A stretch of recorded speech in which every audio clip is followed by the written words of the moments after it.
Hey guys, Mark Ferrasci, Protect Dog Training with my second part of our subject on fixation. Okay? I've done this one about 3 or 4 times this morning, and every time I did I was cut off by something. Somebody cut me off in traffic and I started cussing at them, and I can't post that. Though I do a little bit of cussing when I do these anyway. I'm not really one to be too worried about the general bad words that people use. I'm not really anti for that, and I know maybe some of you guys got kids and maybe that's why you don't let them watch my videos because I cuss too much, but it's been from being around construction when I was a kid too. I got into the habit of cussing a little bit. So back to my subject of fixations. Okay, this is usually denoted with breeds that are high drive dogs that'll get stuck on something and going after it, like what I was talking about with Lucifer with a bull, knocking it all over the place. Or let's change the animal. Cats. You ever see somebody think they're cute and they take that little laser and they put it on the wall and have the cat going after it? These fixations can grow into being minor annoyances, major annoyances, but more importantly, they can actually become dangerous. Okay, I've seen dogs go through windows. I've seen, cats, same thing, rip up full friggin' curtains because they get into going after that, and the curtain now starts to move, and they take the fixation after the laser and it now goes after the curtain, and it changes, and you come home and your whole curtains are shredded by the cat. So this is prone for those high drive chasing, hunting type of behaviors that you see, right?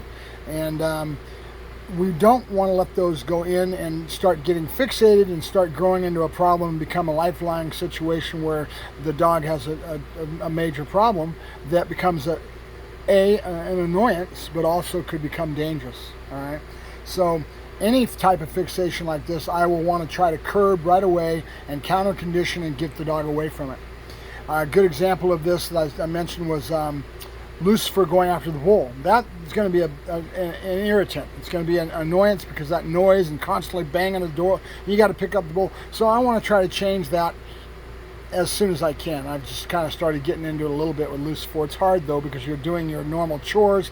You lay down the bull and you go get busy and you don't go take care of it and address it right away. So you got to figure out a lot of times to change these fixations, to not let them get locked in until they become a problem. We need to change and break pattern, and that's all this is. Fixations are patterns of behavior that become started, and then they grow and they grow and they manifest and they become a major problem if you don't watch it. Okay, especially with a high drive dog like a Dutch Shepherd.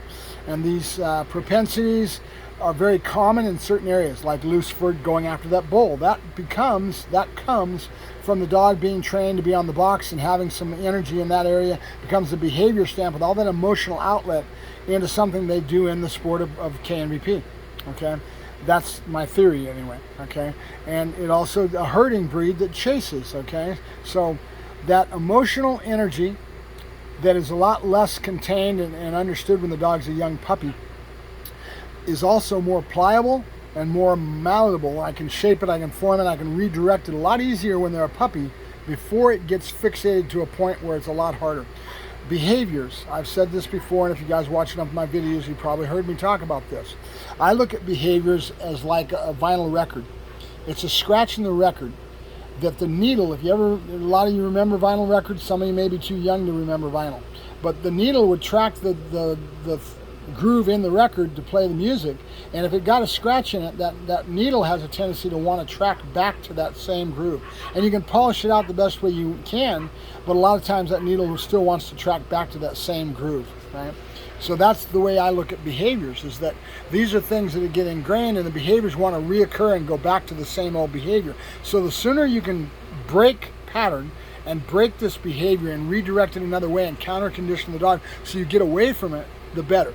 Because the more adapted it gets in and the more it gets in and that scratch gets deeper and deeper, it's going to be harder to polish it out, right? To recondition it, to counter condition that behavior, the longer it goes, okay?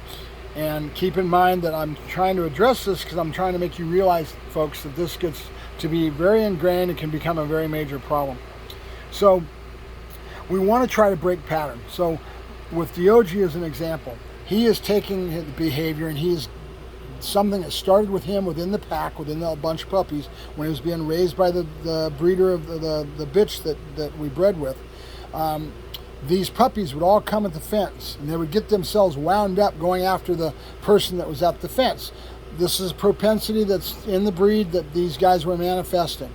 And it's when I look at behaviors like this, we look at genetic stamps. We look for the reason it's there. We try to explain these things, and most of the time people will put explanations of human traits and human explanations, because that's the way we can try to explain it and get people to understand it. But bottom line, it doesn't matter. All this stuff that I've told you about propensities, about genetic stamps, none of that matters. All that really matters, when it really gets down to it, the root is that we have a behavioral problem that we need to change. Okay? So let's talk about that.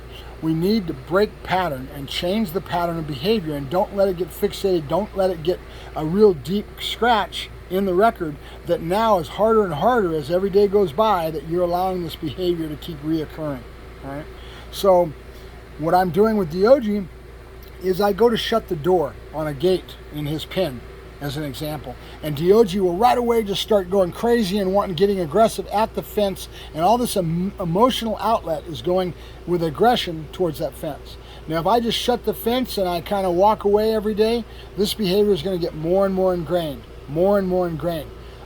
I have to be aware of and cognizant of this sort of thing, and understanding that I need to figure out something to break pattern, to recondition and counter-condition that behavior and get them away from it, so we change the behavior as soon as we can, so it doesn't become a fixation that becomes a major problem, okay? Or a major annoyance. If you want to look at it as annoyance and you don't think nothing's wrong with it, wait for a year or so and watch what happens. You're going to have Arrow, the father, that came back to that fence so aggressive, wasn't even funny.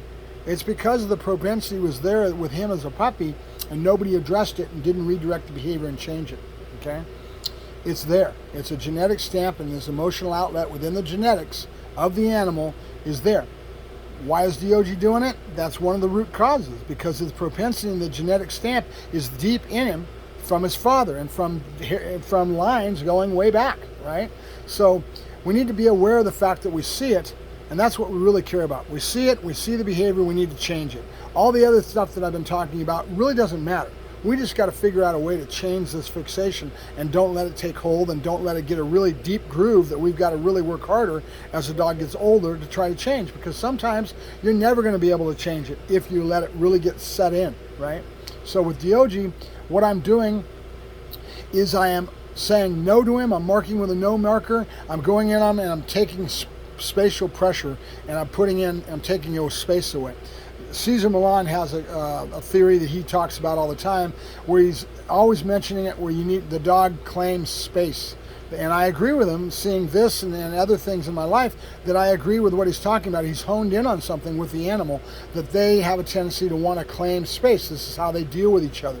This is where fights occur, where the dog will claim space, another growl, growl, growl, and boom, there's a fight that flares up, right? So he's right on with his opinion of this. And so I am using that concept that he's giving me through his videos, and I am saying, okay, let me see how this works. And right away I am opening the door, I'm marking it, I'm saying no, and I'm marking it, I'm going in, pushing heavy into Diogi, and I'm claiming space. And I'm putting my body right in front of him, and I'm not really correcting him per se, I'm correcting my body language and my attitude, saying that I am claiming space. Now this puts his emotional mind into a different state of mind.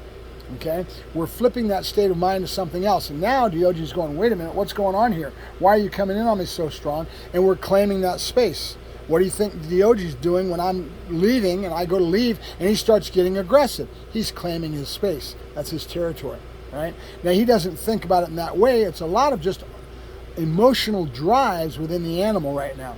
Okay, but if you let this get set in, it becomes a major problem. It could become an aggressive problem, just like his father Arrow was showing me when he first showed up before I counter-conditioned it.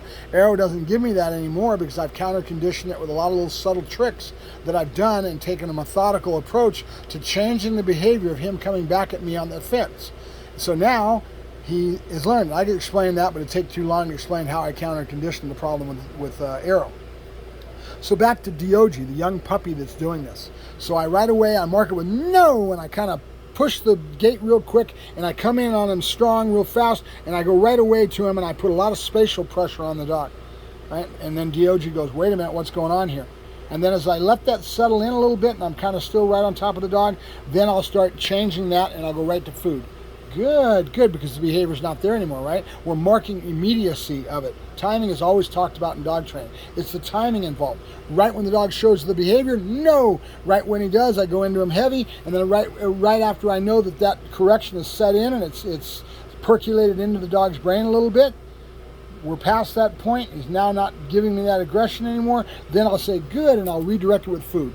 Okay, that was my first answer in starting to try to push and what do I need to do to counter condition this behavior and not let it get set in, not let it grow to become a problem. Okay, that's a fixation. So he also does this in the crate, the very kennel in the house. I'll go to shut the door and right away excitement comes and he starts going crazy on the gate. So I did the same thing. No, and I pop the door open, loud guttural no, and then I go in with my body and I put my whole shoulder inside of that box and I'm right on top of it. My head's right there, and I talk him through it. You knock it off. Bad dog. Easy. Good. Then I go to the good side, and then right away I praise him. Good. It's over with. Remember, the rules are that corrections need to be done and over with, right? Matter of fact, done and over with a no emotional outlet. I give just enough emotion within my attitude of spatial pressure, the correction, but I'm not really physically correcting the dog. It's more of an taking space away from him. So then I praise the dog and I walk out. So the idea is to basically break pattern and change it with good timing and change the mental outlet that dog is starting to get into a pattern of behavior. It's all about pattern. Remember, even in Schutzen and a lot of different sports, they pattern train the dogs. Why does that work? It works because this is how the dog learns, and when he learns to do something in this way, he becomes very proficient at the behaviors we're trying to condition the dog in. Why are dogs that are herding dogs, shepherds, Dutch shepherds, other cattle dogs, why are they so pliable and easy to train? Because we use patterns, and the dog learns from this. So we want to break pattern, and we want to counter condition, and we don't want to let that fixation take hold, because believe me, it will grow into a major problem, okay? So that's my 2 cents in regards to this. How you do it is just a matter of being creative and understanding instincts and drives in the dog and understanding why he does what he does. That's all we do. When I have a problem come at me, a behavioral problem that a customer may bring me, I just step back and I look at it and I get creative. There's 1,001 ways of changing behavior, okay? There's one guy running out there that advocates bonkers. All he's doing is he's breaking that dog's train of thought, breaking that flow within the dog's mental mind state and breaking it and then redirecting it a different way with a towel that he's using as a bonker. Am I agreeing with what he's doing? I'm not agreeing with it. I'm not disagreeing it. So the understanding of what he's trying to achieve when he does this, and he advocates a negative and a bonker, right? We're trying to break the dog's mental state of mind and take it to a different direction. And a lot of training is a matter of patterns and a matter of timing and consistency and how you approach it to change the dog's way of thinking, because more of anything, they don't think like you and I do. It's an emotional outlet that if you let get established and start getting set in, you've got a problem, right? A lot of the people on the thread that we're talking on your Dutch Shepherd board that I'm going to post this on, we're talking about how they got their dogs to change this behavior, that they have the same relative behavior starting with their dogs or going with their dogs. And they did things that are management. How much is management? How much is training? Okay? Management is a matter of using crates to avoid behavior the dog may get into trouble. That's a control factor, or a leash is a control factor. That's managing a behavior. A lot of times it's as much of what you do to manage and change a behavior with how you manage things as it is to try to break pattern or do certain things. There's a lot of creativity in what you've got to do, right? So that's how I'm doing it with Diogi in regards to that. But there's a myriad of different behavioral problems that will come to you that will be very similar as far as it's a fixation, okay? If it's a fixation, you got to step back and how can we change this fixation and change it? One person said that they used those high bowls that were off the ground, and that changed the dog's mental outlook on it. Because why? Because you can't bat it around anymore. Think about it, that chasing behavior, right? Another person put a Lixit on his faucet, so no longer did the dog have the bowl to be fixated on. He now only had water coming out of and the behavior went away.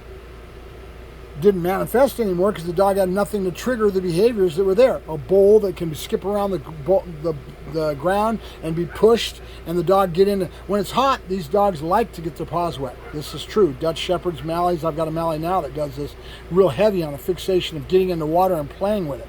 So we've got to think of something, how can we change this fixation, right? And not let it take hold so that it becomes a nuisance and or becomes dangerous to the animal. And you may not think that some of these fixations become dangerous, but it all depends on the dog's intensity into what they're doing wrong that could become dangerous for the animal. Okay. The one lady that started the thread was talking about her dog going crazy on gulping all the water and drinking all of it. So the water itself became a fixation. That can't be good for the dog to do that. So a lot of people came back with feed the dog and water the dog at the same time and take the water away from them after they fed the dog.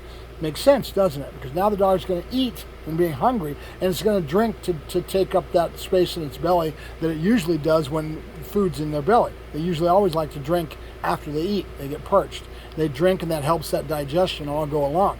Then they would take the bowl away. Okay? So these things were their answers to changing and moving around and developing a different behavior pattern in the dog. Okay? So there's a lot of ways of coming at things, but that's why I wanted to comment on this. I wanted you guys to think about this. You don't want to let fixations like this get started when they're young and not be aware of it. You want to change it as quick as you can before it becomes a problem. All right, I'll let you guys go. Mark Ferrasci, Protect Dog Training, signing off. Bye-bye.